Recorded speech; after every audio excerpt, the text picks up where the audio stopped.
Hello and welcome to the NBA Outlet presented by OTGBasketball.com. I'm your host, Nick Fay. With me tonight, special guest Jack Manuell to talk about Game 3 of the Eastern Conference Finals. What's up, Jack? I'm very well, Nicholas. Shout out to Corey, who is graduated and is enjoying his best life. Well done, sir. I'll do my best to fill in for him. Yeah, big congrats to Corey graduating college. Obviously, that's a huge accomplishment. And, congrats to all of the college graduates this weekend. I know it's a big weekend. My sister's also graduating tomorrow, so I'll give her a quick shout out. I know she'll be happy about that. But let's talk Game 3. Cavs won. They came out like a different team, 116-86. Series is now 2-1. What were your thoughts on this one? Yeah, the Celtics just weren't engaged at all, Nick. That first quarter just really set the tone. George Hill, for me, a question for you. Do you think George Hill is going to be, we know LeBron James can get triple-doubles, 40-point triple-doubles left, right, and center against any team. I think George Hill is going to be the key to the Cavs' success in any series. And I think tonight proved it. Do you think so? Yeah, I do. And I kind of gave him some love in, the Raptors series and at the end of the Pacers series. And Corey kind of called me out for it in Game 1 because he didn't play well and in Game 2. And then he kind of showed up in Game 3 and he had that aggressive start. Obviously, LeBron set the tone. But seeing Hill come out, I want to say in the first 4 possessions, he had a three-pointer, a layup, and an assist. Yeah, it was odd. The first 2 possessions, LeBron didn't touch the ball and they got 2 buckets out of it. There were some love post-ups that probably weren't the best plays, but George Hill was involved, and it seemed like Hill's involvement with Love and with LeBron, those sort of 2-man combinations, I think Zach Lowe tweeted it out as well, are really, really key to sort of getting the Celtics, back on the back foot because, George Hill made 3 threes in that first quarter, 11 points. LeBron was the only one who outscored him with 12, and, he was just aggressive, and I think LeBron mentioned to Doris after the game, he's just like, he was taking his shot, he looked more aggressive. When he's looking like that and when he's playing a bit more freely and with a better mentality, it changes the entire outlook for the Cavs. Yeah, and it almost just takes a little bit of responsibility off LeBron's hand. Just being that ball handler, initiating the offense, even if LeBron, is going to handle the possession a little bit later on, maybe for the first 6 to 8 seconds, he brings it up, passes it around a little bit. It's just doing the little things that kind of getting everybody involved and just making LeBron's life just that much easier. It does, and in the sense that, like, George Hill, LeBron was like walking up and sort of having that little bit of an early rest. It allowed as well him to take an early first quarter rest in terms of because Love and Hill were both sort of feeling it early. It just changes the outlook for the entire thing. All their starters scored above double figures. I think they had 6 players in double figures. So it just shows that as much as LeBron is the king of the NBA, he needs his servants, so to speak, to sort of step up and get the win for him because he can only do so much. It's a team game as much as the stars have a huge say, but you can go across any series right now with Houston and Golden State. Those lesser likes are really key to getting the win. But like you said, Jack, getting the other role players involved, and not only does it help LeBron offensively, but I think it allowed him to use some of that energy defensively where we saw him get a few blocks early, force a couple steals in that first quarter, and that kind of set the tone because the Cavs' defense and energy effort level tonight were a lot different than what we saw in Game 1 and Game 2. Yeah, just seeing the energy related to defense. I think schematically and in just terms of energy-wise, like Jordan Clarkson was out there contesting shots. J.R. Smith looked more engaged. Whether that was the fact because his offense was feeling a little bit, he was making a few shots. It just seemed like that there was more energy, and obviously the home crowd has an impact with that. But it's odd how we were chatting before the pod. It's just odd how much of a mental game sports is in general, and especially basketball, because this was a completely different Cavs team, a completely different Celtics team. And, Game 4 is obviously going to be huge, and we'll chat about that. But this Game 3, it was just a wildly different Cleveland Cavaliers squad. What do you think was a bigger factor, the Cavs playing a lot harder or them hitting 50% of their threes, 17-34? I think they both relate to each other a little bit, Nick. Like, if you've got that energy, you're going to find those open looks. When you find those open looks, you generally, and if you've taken them, you're going to make them. I feel like the energy was good early, and that led to open looks for guys like George Hill. They weren't guarding him. The Celtics, I felt like as well that their defensive engagement wasn't there tonight. Brad Stevens can only do so much. He can't jump out on the court. But I feel like both of them sort of relate to each other a little bit. When you're getting those early shots early on, I think Game 2 as well, you guys mentioned on the pod too, they started off well early, nailing those shots, but then obviously the Celtics got back into it being in their home crowd. So I feel like, it's all about. I think they're somewhat related. There's sort of a relationship between the two. Yeah, no, I agree. I think especially if you have energy defensively, you're feeling a little bit more confident stopping the other team. And then all of a sudden, you translate that offensively, sometimes getting easy transition buckets can sometimes help. And then I felt like the movement off ball, like it wasn't like they were taking a ton of screens and cuts and all over the place, but they were doing a better job of kind of finding the openings where they could be in a place where the guy who had the ball could make the pass. Yeah, some of LeBron's passes tonight. What was your favorite one? Did you prefer they were both like literally almost identical. There was one to Nance, I think was it Thompson or Love? Yeah, I want to say my favorite one is probably the one where LeBron is like he's hovering around the free throw line around the elbow and he's like falling backwards. He kind of like one hand bounce past it. I want to say it was just Tristan Thompson for a dunk. It just he made it look so easy and he was like off balance with one hand and it's not even like he didn't make it look like he put in any effort. And it's his opposite hand as well. Like this guy could play basketball with his left hand better than probably 90%, 99% of the earth right now than we do with our preferred hands. He's just so ridiculously good. It's fun to watch LeBron in that sort of mode. When the Cavs are going, LeBron sort of has it almost like he toys with the game a little bit. He knows how good he is. He's like, I could find the openings wherever I want here. And he was making some of those passes. And it was, when a game is so flat and so demoralizing for another team, it's nice to at least see a few highlights. Yeah, for sure. And talking about LeBron, 27 points tonight, 8 of 12 from the field, 3 of 3 from 3, 8 of 10 from the free throw line, 5 rebounds, 12 assists, 3 turnovers, 2 steals, 2 blocks, and a plus 31. And not to mention, like we just said, 12 of those assists, at least 6 of them were highlight assists. Yeah, he just had his game. He had the game on a string. It was the Celtics couldn't stop him. Marcus Morris, the LeBron stopper. Sorry, Celtics fans, I don't think that there is such thing anymore, despite the fact that he has been good on him in the first 2 games.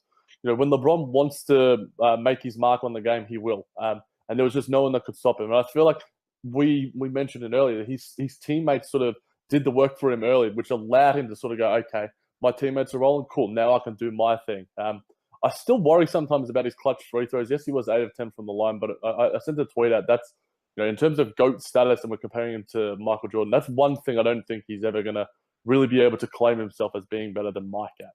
Yeah, and it's still something that you can tell bothers him. Even like they always mention on the broadcast that he's stepping over the line after he shoots a free throw and stuff like that. And that could be something, comes down the line in a clutch situation where it gets a violation and they call back the free throw. That would not be, a nice moment for him. Not at all. Going to the Boston side, obviously, the energy, the effort level, the engagement wasn't there, and just overall confidence didn't really feel like it was there. Do you think some of that had to do with Jaylen Brown having a slow start and Al Horford not taking a shot in the first quarter? Yeah, both of those guys, Nick. Your top 3 players. At the half, Al Horford had 2 of 4, only 7 points early in the third quarter. Aaron Baines, I think, had more shots than him going into the end of the third. I think Brad Stevens mentioned to Doris Burke that we need to get him better looks and we need to get him more looks. But at the same time, this will be the sort of field day that the Al Horford haters will love. They'll be like, he's too tentative, he's too timid. But I think a lot of it was also due to the fact that the Celtics weren't going; they weren't looking for him. It's probably a chicken and egg situation. It's probably a little bit of both. But at the same time, the fact that you can't have Aaron Baines having more shots than Al Horford on the floor. Defensively as well, I don't think they were good enough. Al Horford can only do so much. He needs to be their best player on both ends of the floor for them to get the win. And tonight, he was one of their worst. Yeah, not a great performance from him. And like you said, he was definitely not very aggressive. Same thing for Jaylen Brown. I've been feeling Jaylen Brown a lot in game 1 and game 2. You can tell when he's out there. Offensively, he drives to the rim a lot. And defensively, he's a physical presence. And tonight, it did not feel that way. A lot of it had to do with foul trouble. He had 2 fouls early. I want to say he only played around 11 minutes in the first half. And then he finished the game with 5 fouls. And just he didn't seem to be there all mentally. His engagement level wasn't the same that we saw in the first 2 games and most of the postseason. No, and Nate Duncan posted out the fact that he questions sort of Stevens' rotations. With Jaylen Brown only getting 12 minutes in the first half and 16 for Rozier. But I feel like Stevens it was a little bit of a teaching moment, possibly, in the fact that look, you're not playing hard. You're going to get gifted these minutes. They have a deep sort of roster in that sense. But at the same time, I'd rather see Jaylen Brown himself work through that than see Yabusele playing those minutes or Aaron Baines playing those minutes. So. There's certainly worst of questions finally for Lord Stevens himself. He can make mistakes, and I feel like it wasn't all his fault, obviously, but there were some questions around his rotation. But at the end, when he sort of, realized early, it's like, okay, Al Horford isn't going to get going here. The game's out of our hands. We'll bench him. So there were some times there where I think Brown needed to do more himself. But at the same time, his teammates needed to lift for him. There was just a lot of different factors that just weren't working for the Celtics tonight. Yeah, and some of it too was they just missed shots that they were hitting in the first two games. I want to say Marcus Morris in the first quarter missed 2 layups. He missed an open 3. Those were shots he's hitting. When you're not hitting shots early on the road, the other team's playing harder. It's just really hard to make that comeback. Yeah, and the Cavs bench as well was so much better. The Celtics are generally deeper. Terry Rozier had one of his lesser games. It was weird to see. Scary Terry certainly wasn't as scary tonight. It was more of a rom-com version of Scary Terry tonight, that's for sure. But it's going to be interesting to see. Game 4 is going to be crucial in so many ways. The Celtics have proved that they can match up well with the Cavaliers. Does the home crowd have a factor again? I think we're going to see a much different Brad Stevens-led team going into Game 4.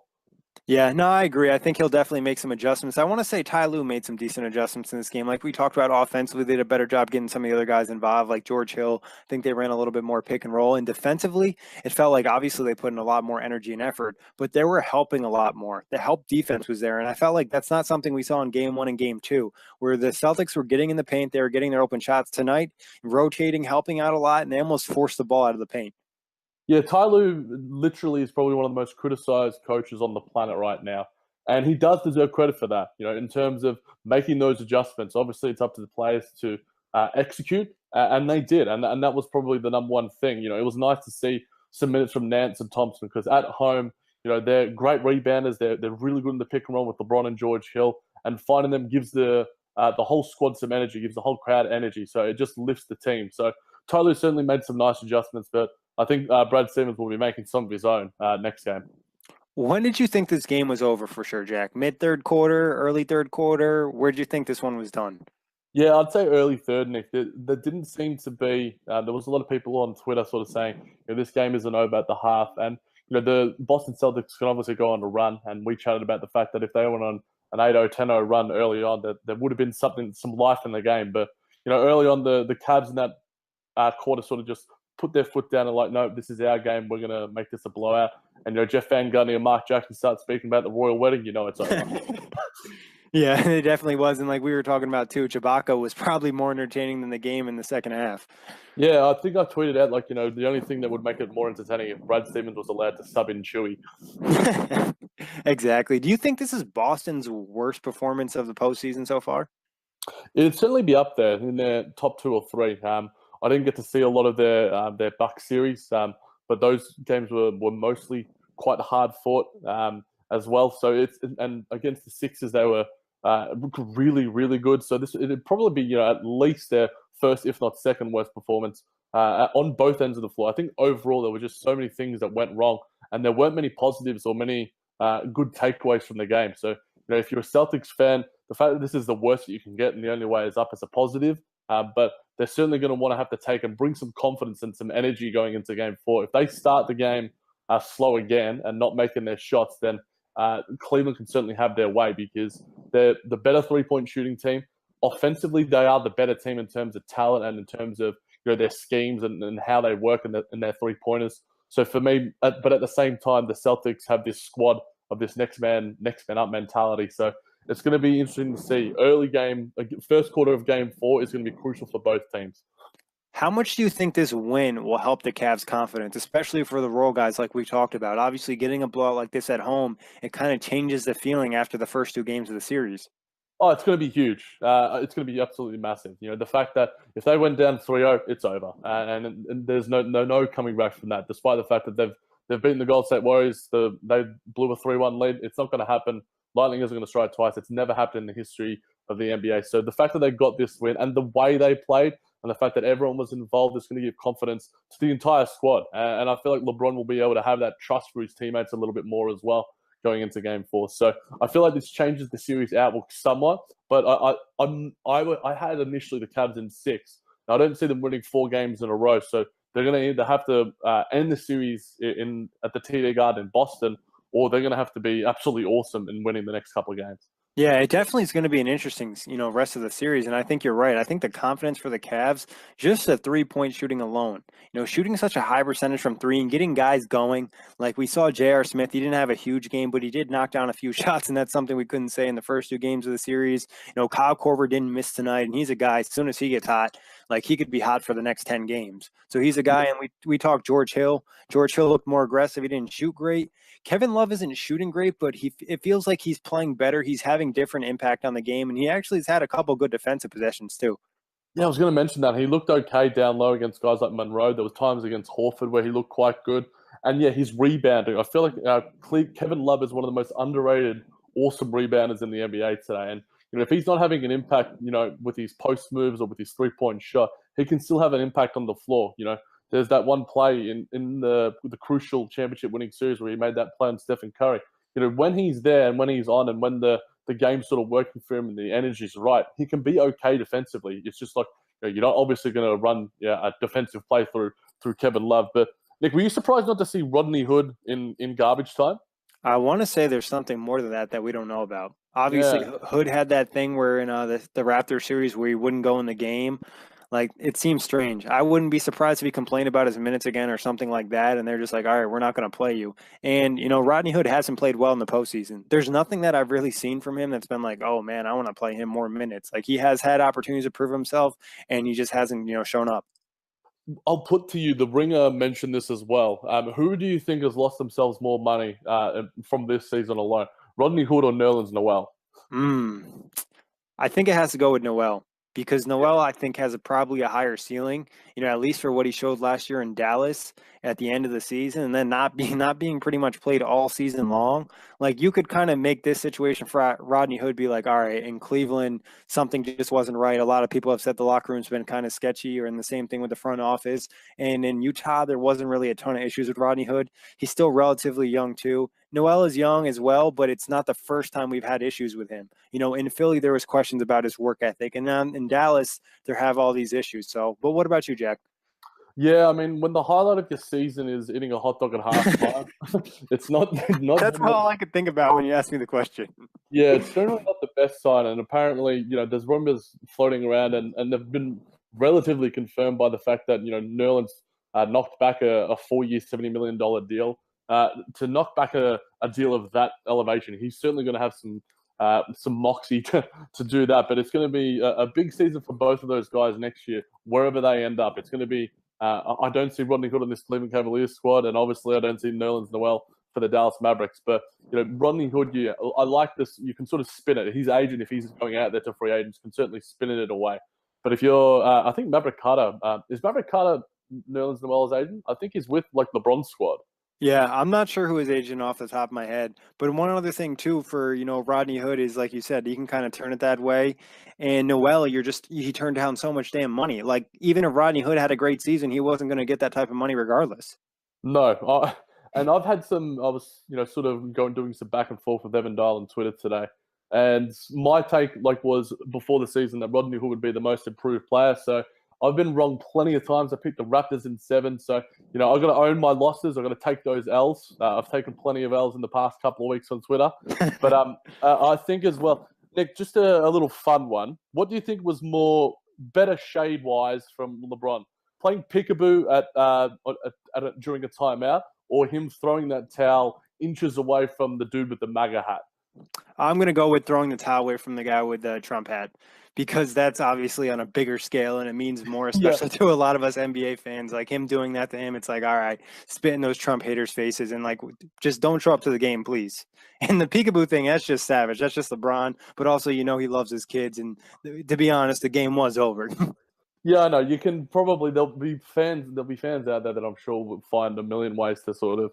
I mean, the Trump lovers will certainly hate that one, and I'm sure there's plenty of them out there who watch basketball. But if you're sitting in the front row and you literally know who LeBron James is, his political alliances.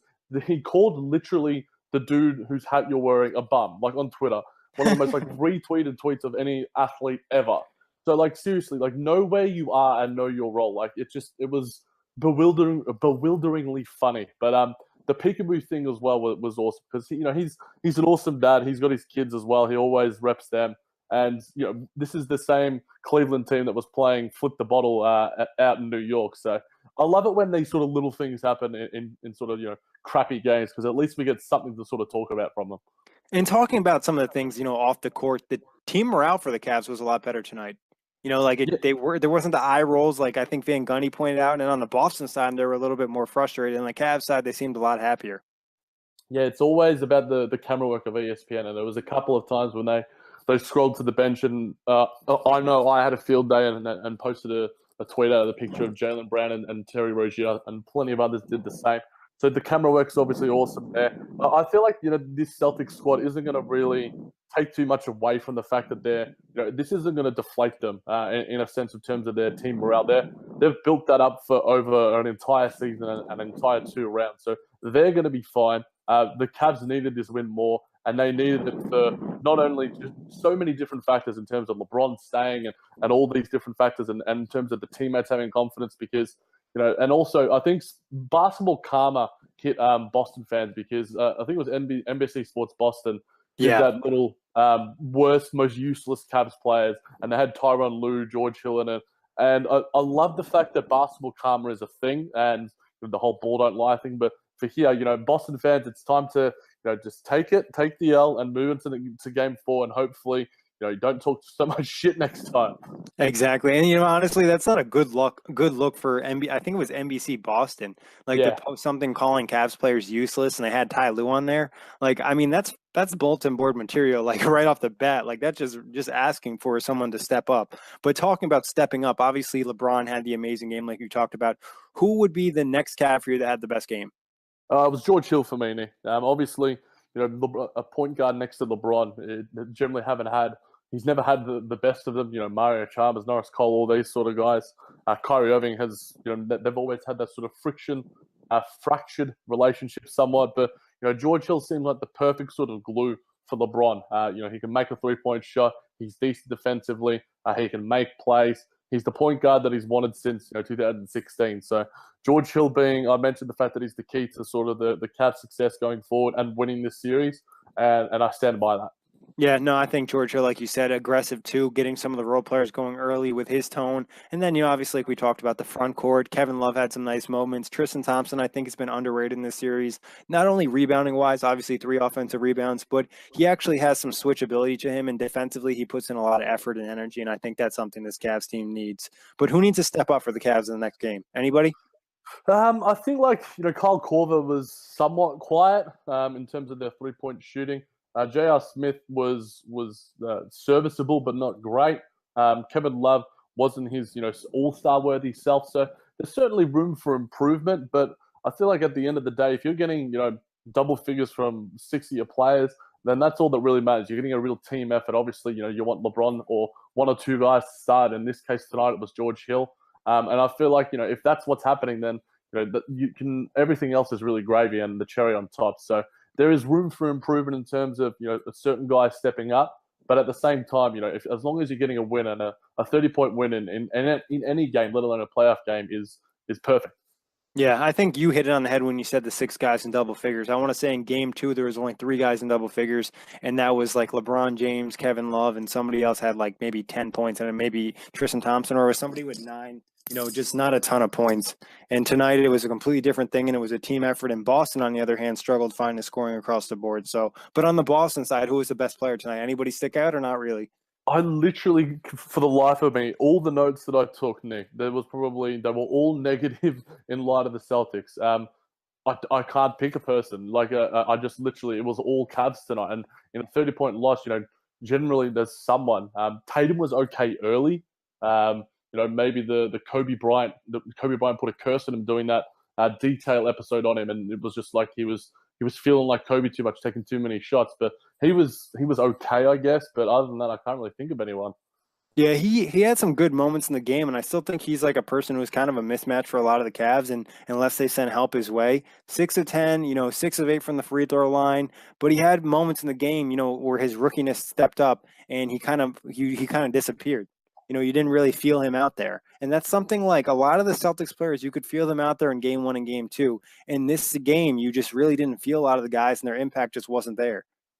Yeah, and this is the sort of game where it's the absence of a Kyrie Irving and a Gordon Hayward and superstars has really felt.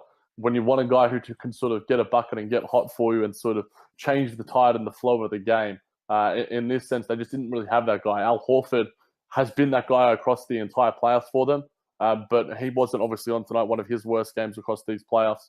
So I feel like, yeah, it's going to be a big game for us. I've mentioned a million times, but they're going to have to get a team effort because that's generally what happens when the Celtics get a win. They're getting like the Cavs were getting tonight, 6 guys in double figures. I feel like Tatum and Brown have exceeded expectations and then some in terms of their performances, and whether it's 3-point shooting or defense, and just stepping up on another level. But tonight their youth sort of showed through, and they weren't able to sort of push through that sort of barrier that you might see a guy with a couple more years experience. But they just played bad. They were just bad players tonight, and I feel like the rookie or the sophomore excuse isn't really a good enough one for them. Yeah, because some of it was energy and effort level. It wasn't all just like, making mistakes. But who's the worst Celtic tonight? Who is just, bad or just really didn't hold up to their standard? Marcus Smart is generally one of those energy guys who sort of just needs to he hits a three, makes some defensive plays. I really can't say one thing I remember about Marcus Smart tonight at all. I didn't look at his box score at all because generally, he doesn't have the most effective box score, but I'm guessing his plus minus was probably one of the worst on the squads. Al Horford was down from his normal self. So I feel like those two guys were two of the worst Celtics for me. One for Horford was the fact that the guys weren't looking for him early, so it was sort of a product of the team. But for Marcus Smart, we didn't see that same sort of grit and energy that we see from them across these entire playoffs. Yeah, and this would have been a great game for Marcus Smart to have one of those irrational nights from 3 and hit 4 or 5 from deep and really get the team going and pick up their energy. And like you said, he wasn't able to do that tonight. And now Horford not being aggressive enough, only having 4 field goal attempts in a game where your team's down like this and you're supposed to be the best player. I don't think that's really acceptable. And I'm an Al Horford lover. I don't hate him like most of NBA Twitter does. So I think this is a game where he just didn't live up to the expectations we have for him. And yeah, it was just one of those games. And I feel like Brad Stevens is on right now. I've got him on in the background. And he mentioned the Cavs were great. We were not the harder playing, more connected team. I feel like connected is a real sort of a key sort of theme for what the Celtics have been going through this entire season in terms of their connection and their connectivity as a whole squad, and in terms of how they're connected, defensively and offensively. They weren't that tonight, and I feel like that's probably going to have to really change, and they're going to have to make that 180 shift for them to make that bounce back performance next game. Yeah, the connection is definitely a thing because in game 1 and game 2, they were team wins. You felt like that whole, team, like everything was team about Boston. And tonight, like you said, they didn't feel as connected. What adjustments do you expect to see from them for game 4? I expect them to see looking for Al Horford early in game 4. Get him some looks, whether it's, sort of post looks, sort of like what the Cavs sort of did for Kevin Love. He made like 1 of 3 in terms of the post, but it just gives him that touch early. And if he's being guarded by Kevin Love, Al Horford could sort of body him a little bit. Kevin Love isn't the best defender, and that can sort of also take away Kevin Love from his sort of game and his confidence. So I feel like that's going to be a big early adjustment. Just nailing the shots and sort of moving the ball around a little bit more. They just weren't engaged. I'm sure that's going to change. And as we mentioned, you just have to be focused and more connected. And Al Horford finding him early, Scary Terry finding some shots early, sort of moving a little bit more, giving him that energy. There was just no energy from the Celtics this game. Yeah, no, I agree. I think Jaylen Brown, Al Horford come out and set the tone, attack the rim, like you said. Horford's bullied Love in this series. There was plays where I think Corey and I touched on one of the shows. He had him in the post on one of the blocks. He worked them all the way to the other side of the rim and got himself an easy reverse layup. So that's a person he can really attack. And Jaylen Brown, like I said, he's been aggressive a lot in the playoffs and attacking the rim. And like you also said, moving the ball. The ball movement. The Cavs did a better job of helping tonight, but what you have to do when a team helps is just pass the ball. The ball is going to move faster than a human, so just keep working and trying to get those easy shots and make sure you're attacking the paint and not settling for jumpers. Yeah, and the turnovers as well. I feel like that's one thing that the Celtics can't give the ball away. They can't afford any turnovers, really.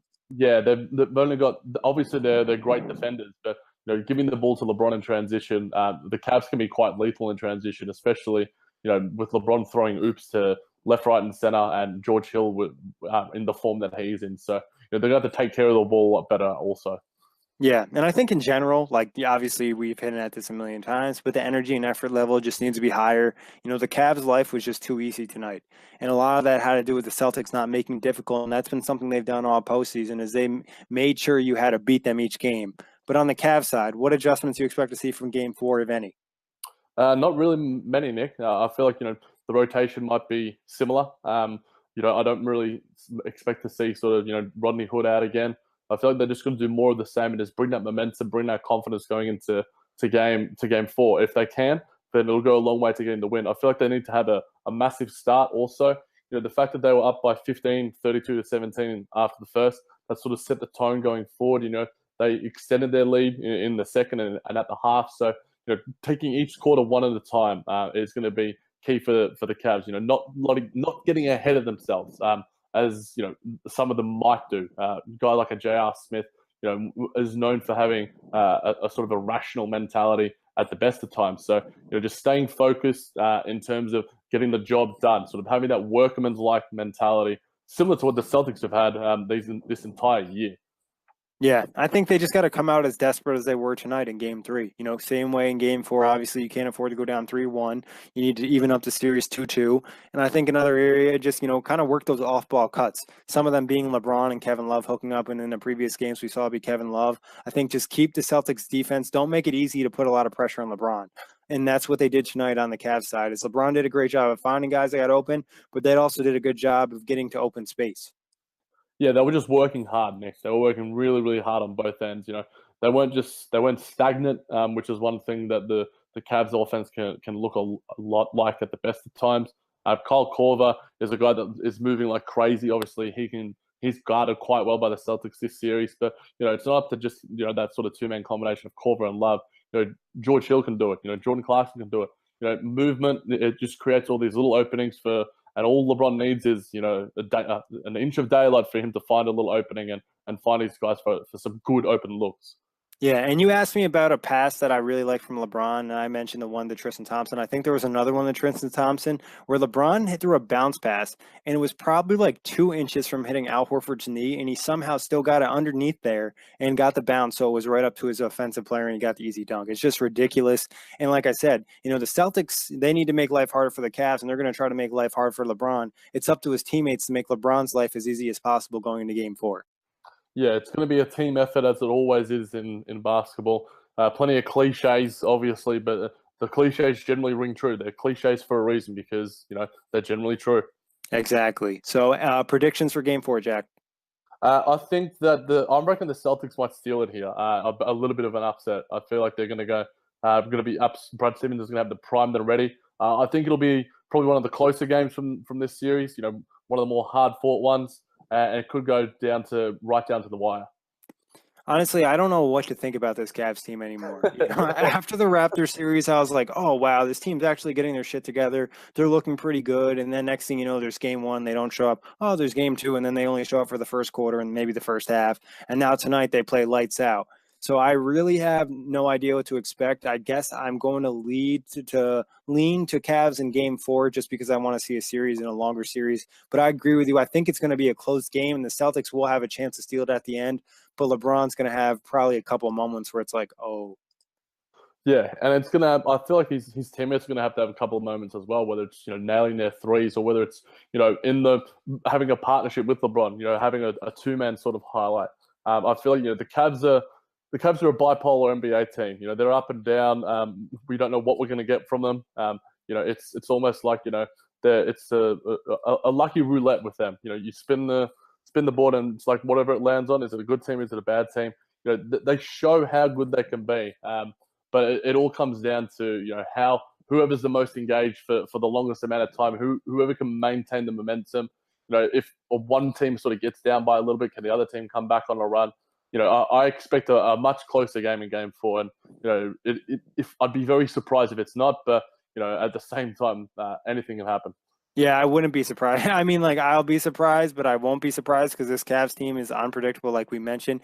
And when you said it, I just envisioned a spinner in my head, and it's like Cavs team. It's like, oh, we're gonna play hard and we're gonna make our threes tonight. Another slot's we're just gonna make threes. Another slot, we're gonna just play with a lot of effort. The other slot's gonna be like, oh, we'll just watch LeBron. So I think that's what we think about the Cavs, and we really don't know. It's like a spin of the roulette. Yeah, with the obviously the legalization of gambling within the NBA coming very very soon, betting on the Cavs, I wouldn't do it. I certainly wouldn't do it with any of my money.